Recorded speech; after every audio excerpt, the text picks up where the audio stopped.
Good afternoon, everyone, and welcome to the second week of the first year experience.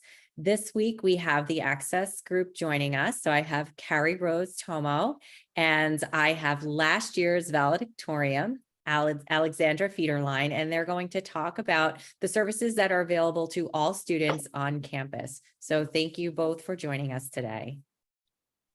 Hi. Of course, thank you for having us.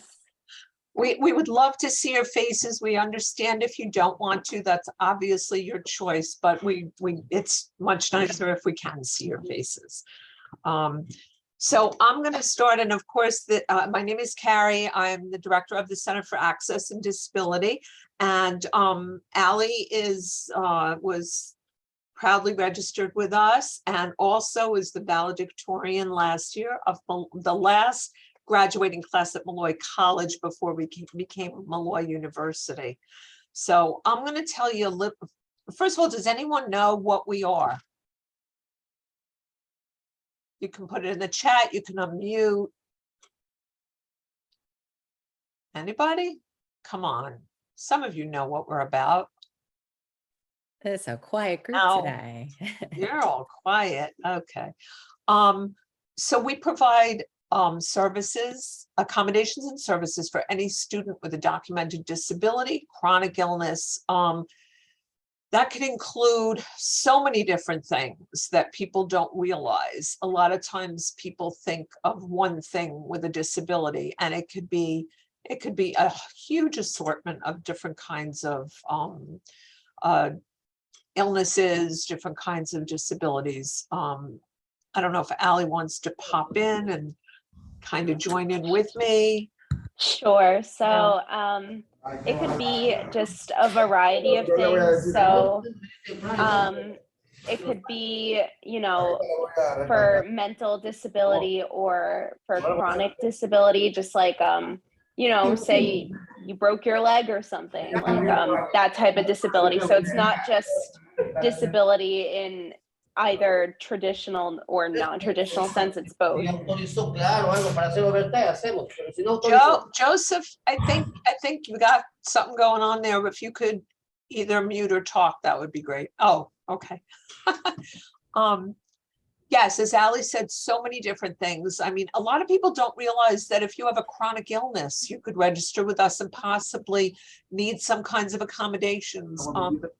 Maybe you need to use the restroom more than the average person, and you can't do that if you're taking an exam.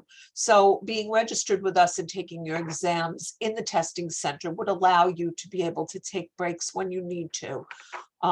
You might have something that requires you to take longer to process the information. So you might need extra time to take tests for that reason. You might, there are a number of things. So aside from accommodation, well, you know what, let me back up a little. Does anyone understand what the office would be, what those kinds of services would be in high school? All I hear is crickets. Oh my God. Okay. In high school, everyone knows your business. If you're registered, and I'm not going to call anyone out. If anyone thinks they might be registered with us, I'm not going to identify you. So just so you know, I won't even acknowledge that I know you. In high school, everybody knows your business. This teacher knows, that teacher knows, everybody goes, oh, come on, Johnny, you come and take, go take your test in another room, that kind of thing. It's not like that in higher education. In higher education, the only thing that your faculty member is going to know is the accommodations that you get, which might mean extended time on an exam, a separate location, enlarged print on something. It could be that you get breaks during your class. It could be, which you can take anyway, but by having it as an accommodation, then your faculty member doesn't think that you're just bored and leaving. You might be bored and leaving anyway, but this way it's an accommodation. So we are not, any documentation you provide to our office stays in our office. I always say, unless you commit a felony. If you commit a felony, then all bets are off and we're going to share whatever we have. But in general, it's not going to be shared with anyone, mostly out of respect for the student.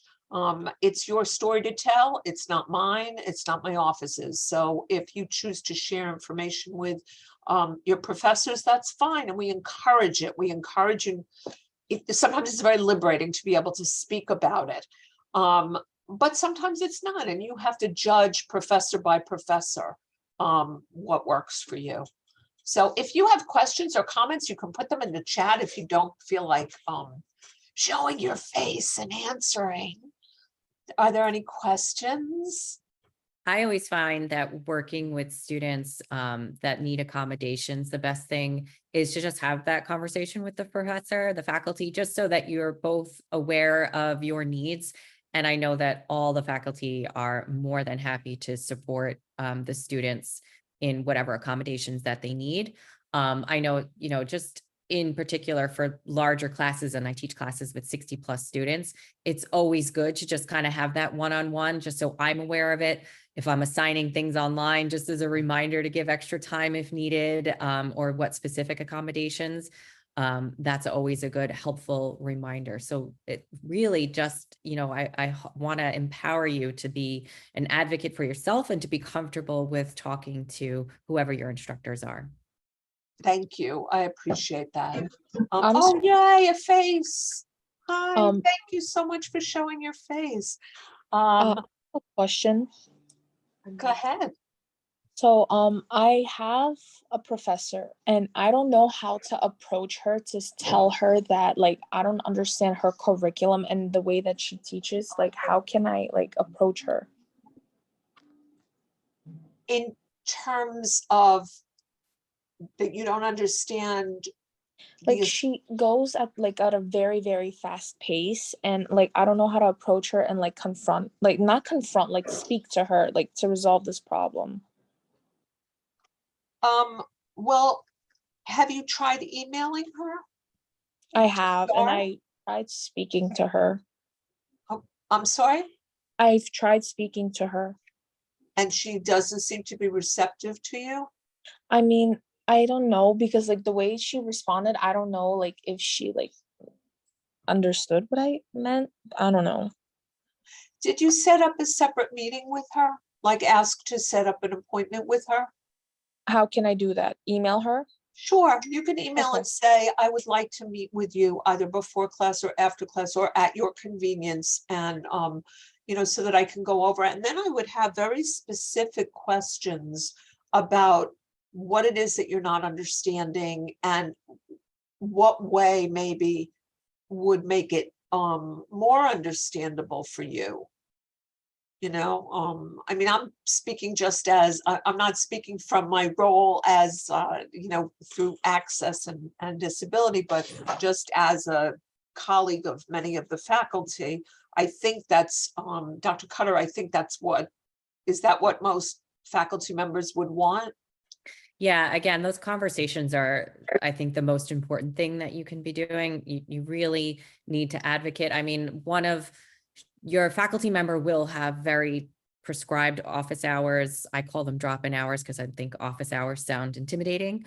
So you can certainly go see them during those office hours, but just send them an email, talk to them after class, whatever you're comfortable. I know a lot of students are more comfortable sending emails. Set aside the time, come with specific questions. Each faculty member is going to have their own teaching style, and sometimes just as a first-year student, that's a little bit challenging to navigate.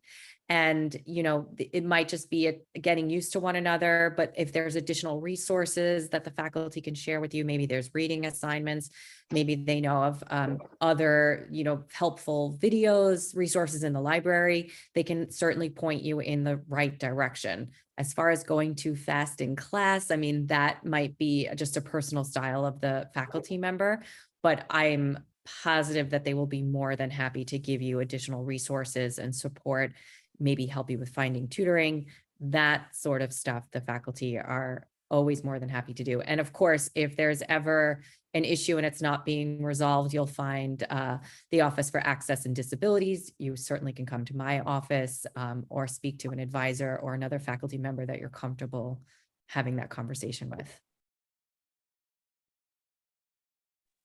Yeah, there have been multiple times where my learning style hasn't matched with the professor's teaching style. So, you know, I would say, like, especially as a first year student, like, you're going in to something completely new to begin with, and then that's another challenge. So I would just say, like, giving yourself some time to adjust to them, and to them to you. And I would also say what Dr. Cutter said is, like, say, listen, is there like any textbook readings that I could do? Is there any other resources that I can like look at? Because sometimes you have to learn at your own pace and in your own style.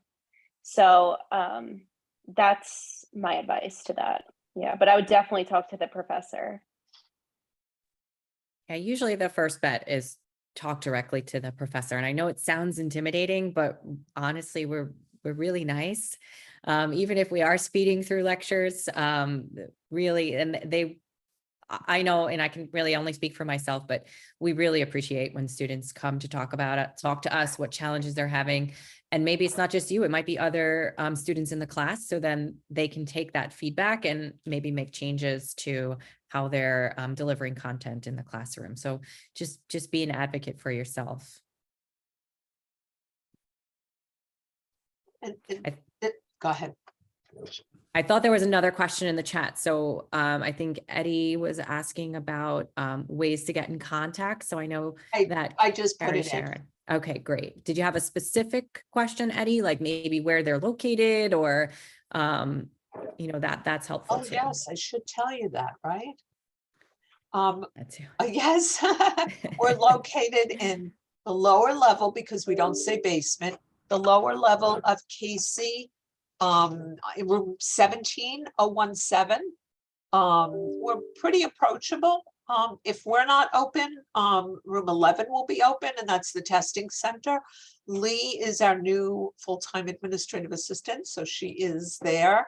Kathy Brunette is my coworker in my office, and she's not here today, otherwise she would be on this call.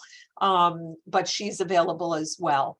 And we really, the conversation, some people feel like, oh, well, wait, I don't have documentation. I never had a 504 or an IEP in high school. I don't go to a doctor. Just come to us anyway. Just come. Sometimes we'll try it out and see if it works, and then you go and you get evaluated. I mean, I probably shouldn't say that on recording, but we do sometimes do some kind of provisional accommodations if it seems like it's really necessary. I would rather try it out and see if a student really needs it. We also provide a lot of different kinds of services that the accommodations that we provide are by law. We have to provide them. So people say, oh, it's really great that you do this. Well, you know what? That's by law. Okay, the university has to provide that. Some universities provide it better than others, but we do have to provide it. What we don't have to provide, but we do when we love it, is we have a lot of services. So what do I mean by services? We have discussion groups that people bring their lunch to. Right now we have 6 going per week. People bring their lunch, and I usually will bring dessert. So sometimes it's chocolate, sometimes it's cookies, all different kinds of things. And we don't talk about disability. We talk about, what are you binging on Netflix, or, how do you approach this particular professor? I have this professor who's I'm finding really difficult to approach. How do I approach them? We also have an orientation that is just for students registered with our office, because sometimes it's one extra thing that a student registered with us has to do that other people don't have to do. And sometimes they don't know how to approach it, I guess. And Allie, you could tell more about some of the services that we have. Yeah, I mean, I think the orientation is definitely like one of the big ones, but we also have like student contacts. So those are a bunch of people through the Access office that kind of serve as like, I don't want to say mentor, but a guide or sort of like someone to help you out. So there's a lot of us this year, I think. Yeah, there's quite a few. Yeah, Um, more than 12. and yes, yeah, so there's quite a few of us, and we're all there for first year students, or even if you're not first year, second year, third year, like we're all there for each other, and it's really a nice community to be a part of. Even the lead club is another Okay. one. Yeah. And that you don't have to have a disability to be part of the lead club, that you can just Yeah, be interested in we have a lot of fun in that club, and Carrie brings us a lot of treats, so there's always a lot of food at the meetings, food is and the we can world, kinda right? Everything's food. yeah, and It's we a good just, like incentive. It it is. it it is, yeah. I love food. No, so many, like, baked goods and candies and stuff. It was just so much fun, and that's something I definitely miss, and it's just a nice, tight-knit community to be a part of, whether you have a disability or not. It's just we have a good time every time, so Yeah, the lead club is really, the purpose is to give information to the community about disability, to spread awareness. That's really what the purpose is.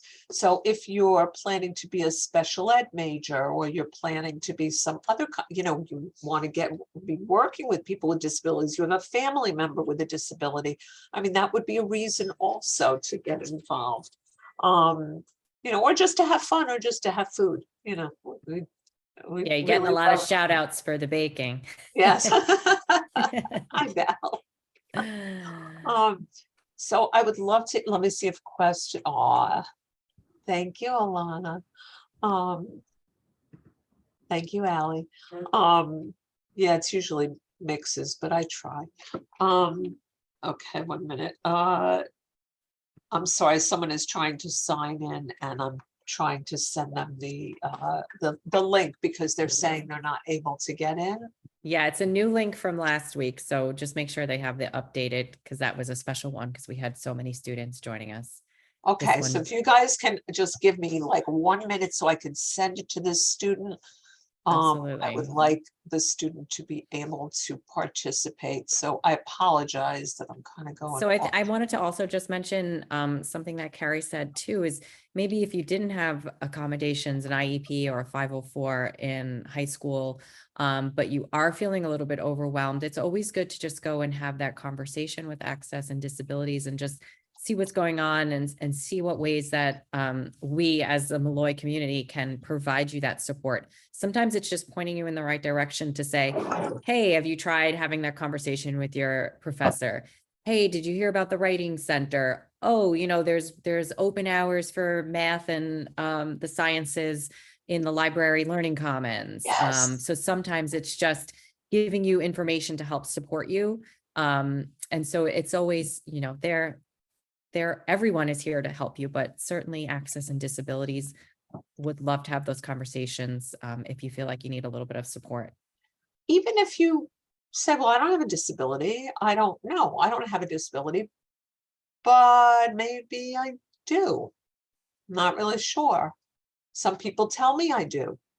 Okay, so just come talk to us. The worst thing that could happen is that we'll say you don't qualify, and and you can kind of hang out with us anyway, but that's the worst thing that could happen. It's just a conversation, which we really strongly encourage. No, yeah, I had a friend, she's much older, she's almost like 30, and she came back to school, she went to Molloy, she just graduated, and she had no idea until like age 29 that she had something going on. She came to me, she's like, something just like doesn't feel right, I'm struggling so much on these tests, I don't have enough time. And I said, go talk to Access, like they'll know where to point you in the right direction. And she was able to get her testing and accommodations and everything. So it all just starts with like just taking the first step. And even if you just don't even know where to go, I go to Access. That's like usually my first stop, because I'm like, what do I do about this? And it's not just about like disability. It's just college life too. Just Thanks. yeah, everything. Yeah. I would say the same thing about Student Solutions Center. I see Val here, and I would say the same thing about going to them if you have questions. But certainly if it is about disability, chronic illness, really, the chronic illness and mental illness also are two things that people don't consider disability. And it doesn't really matter what you call it. You may need accommodations, whether you consider yourself having a disability or not. You might need accommodations for whatever it is that we may have to call it a disability. You might not consider it, and that's fine. But really just come talk to us. We're really not that scary. Sometimes I get a little scary, but you know, not usually. So let me see. Any questions? I can also, well, you know what? I can also tell you that I may have already said this. I don't know. If I come into one of your classes or someone comes into one of your FST classes and you are registered with us, we're not going to acknowledge that unless you say something to us first. So I don't want anyone to go, oh, this is not good. They're coming into my class. Everyone's going to know. Most people don't care anyway. But if you care, we're not going to call you out. We're not going to, call you out in the hallway. We're not going to, in fact, if a professor ever said anything to you in front of anyone, that's something that you would come to me and talk about, because I would have a very significant conversation with that faculty member. Questions, comments? Come on, guys. Yeah, it's not the same as high school where kind of everyone knows your business, and that's one thing I found so annoying about high school is like, what, like, how does everybody know this? But with Access, well, number one, once you get to college, no one really cares that much. And then the second thing is like, nobody knows unless you say something, which gives you a lot of power. And you can choose to tell your professor, you could choose not to, but in my experience, I liked to tell most of my professors because I felt like they understood me better and they understood where I was coming from and why I was emailing them at like 12 o'clock at midnight because I was just thinking about stuff. And, I think it helped them adjust to me and me adjust to them. So it's like always a good idea to, even if you're just struggling, just talking to a professor, like everyone wants to help. It's not, nobody wants to be like, no, like figure it out by yourself. Like nobody's going to be like that. If someone does say that, that's something that probably should be addressed with someone, whether it's our office or the faculty chair. I guess, Dr. Cutter, would that be the next, if they address something to the professor and then they're not getting the response that they feel is appropriate, would that be the next step? So the chain of command, I don't know what to call it, but yeah, so always your professor first. A lot of issues are resolved. If you go straight to the chairperson, it becomes a bigger issue than it needs to. So I always say, go to your professor, have that conversation. I would say even next after that, maybe your advisor. I know as first year students, you may or may not have met them yet, but if you know your advisor, that's another good advocate for you. You can always go to the department chair. I think the department chair is going to probably just tell you the same thing. Did you speak to the faculty member? Have you had a conversation with your advisor? So make sure those things take place first. But definitely when the chair, if there's an issue, the chair will certainly get involved and help and just try to see what the situation is. And, again, you'll find a lot of the faculty are really willing to have those conversations and solve the best way that they can, whatever issues that you're having. I think in particular for our incoming students, it's that transition and getting used to all these different learning styles, all these different teaching styles. And maybe you never realized that you needed extra accommodations from high school because it was a different environment. We're also coming out of COVID. So, we had a lot of online learning. It's a lot to process now. So, we just want you to know that there's a lot of people who care about you on this campus. And you know, if we're all here to help you, but certainly Access is a great resource to maybe just start, and then they can send you in the right direction. Yes. Agreed. I also when you're contacting your professor for whatever, whether you have a disability or not, when you're contacting your professor, being specific is kind of important, rather than saying, well, I just don't understand anything you do or say, is, you know, might feel a little, I don't know, might not be the best way to approach it. But if you say this particular thing, and it also makes you think about what it is that you don't understand, which sometimes that's helpful, I think. But if you have an advisor, they might be able to help you, and you could go to Student Solutions Center. You could come to me. I can refer you if you do not have a disability or a chronic illness. I can still refer you, but having someone to talk to so that you can approach your professor in a positive way, if you don't know how to approach the professor, because some professors are not approachable. I mean, most are, but there are 1 or 2 out of the 1,000 that, right? I mean, I think we all seem unapproachable the first couple of weeks. really? It's intimidating, it's your new student. Maybe when you're a second or third year student, it's a little bit different, but I think especially having worked with a lot of first year students, True. you need the right personality with first year students to be in front of them, to make them feel welcome. But the first 2 weeks or so can be a bit intimidating. You'll find, honestly, that most of us, we're like, come to our drop-in hours, please. We get no one. So we want to go above and beyond. It's often hard. I know a lot of students try to catch me right after class, and you just be mindful. A lot of times faculty are teaching, just like you have classes in those 10-minute windows. We're also sometimes running to our next class. So I often worry that students feel like they're brushed aside, but your faculty member will usually just say, I'm running to a class or I'm running to a meeting, send me an email, let's set up a time so I can really give you the time that this conversation deserves.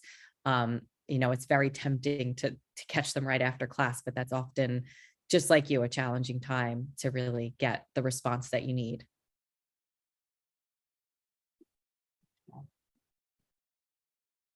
Is there any other questions? Maybe something we can clarify, locations. Lower level of Casey, we have new bulletin boards up. They're really pretty. You'll see all our student contacts up there. You'll see the staff up there. We have 4 graduate assistants also. Oh, how could I forget to mention that? We have 4 graduate assistants working. One is on Monday, one is on Tuesday, one on Wednesday, one on Thursday, and one is better than the next. They're all really wonderful, and we're so delighted to have them, and they will work independently with you if you need help, or in small groups. So we also have our groups, during the week, and it's a nice environment. So it's another place on campus to feel safe. We all need those places where we feel like we're home, and it's another place that you can feel at home. So I hope you'll take advantage of it. Even if you don't have a disability, you can come by and just say hi. Oh, we got it up in the chat. Alana says grad assistants are amazing. They're so helpful. Thank you, Alana. Yes. So now I can acknowledge, because she says proudly registered, I can acknowledge you, Alana.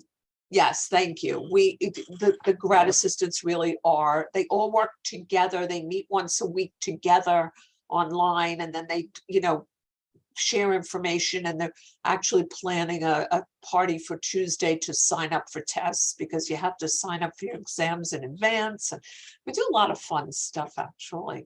So, I hope you'll reach out. I'm going to put the link again. That's the link to request accommodations. And if you just want to reach out, here's our email address.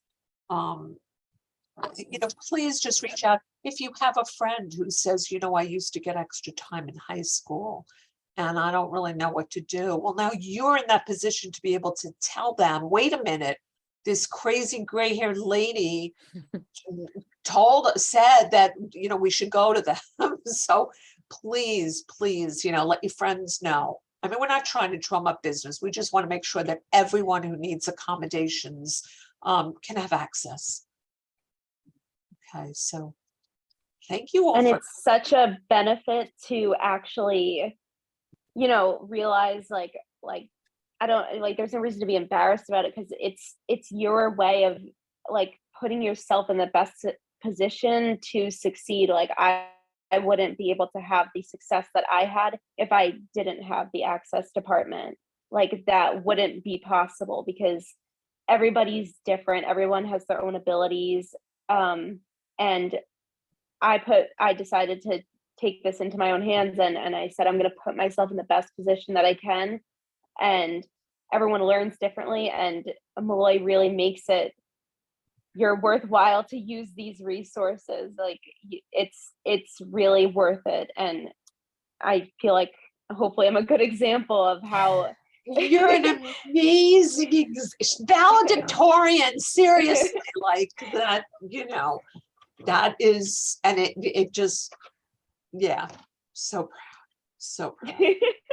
Thank you. Yeah, but it just shows that like if you use, everyone's different, and if you're using your resources, you can be so successful, and there's no disability. It just only makes you more able to be such an amazing more student. So yeah. Okay. Well, All right. Are there any last minute questions? I did put in the chat the email. thank you, Dr. Cutter. the I didn't link. realize I sent it just to you. I appreciate that. That's fine. I need it as well sometimes, so that's great. But if you do have any questions, and maybe you have some questions offline that you want to ask, and that's okay too. Yeah. The information is there for you to share, to have, to put in your back pocket. So I will close the meeting if there are no further questions. I want to thank everyone for joining us today. Oh, there we go. Ryan is speaking to us. That's okay. So I'm here from a college experience course, and I'm unsure how I'm going to be getting credit for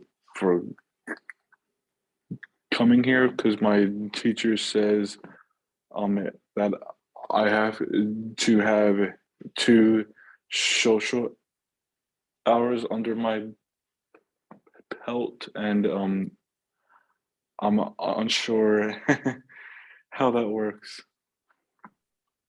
Great question, Ryan. So one of the assignments towards the end of the semester will be just to write a quick summary of what you learned from the social hour that you were at. So, you know, saying that you came on, what is today, September the 23rd, you came to the Access and Disabilities social hour, and we heard from Carrie, and she said this, and I learned this, and I felt this. You know, just a quick couple of sentences. And if your faculty member, your instructor for the college experience has any questions, which they always do, they can come to me and ask. But I have you on record. Since we record the meetings, I also have you in the chat to show that you participated, but you will get credit, not to worry. And that goes for everybody here. When is it due? Great question. So your instructor has to actually post a due date for it, but I know for my course, I just have it due like in December, but I wouldn't wait till December. If you go to one today, just write up the summary. And then it might not be due till the end of the semester, because we have to give everyone a chance to attend them instead of having multiple due dates. So you can always write it and submit it. You know, it's there for when the instructor goes in to grade it. But you can also, again, speak to your instructor and say, I went to this social hour, when do you want me to submit the assignment? And they can clarify that. That's kind of their, everyone has their own style. Like for me, I have it due at the end of the semester, but maybe your instructor wants it sooner.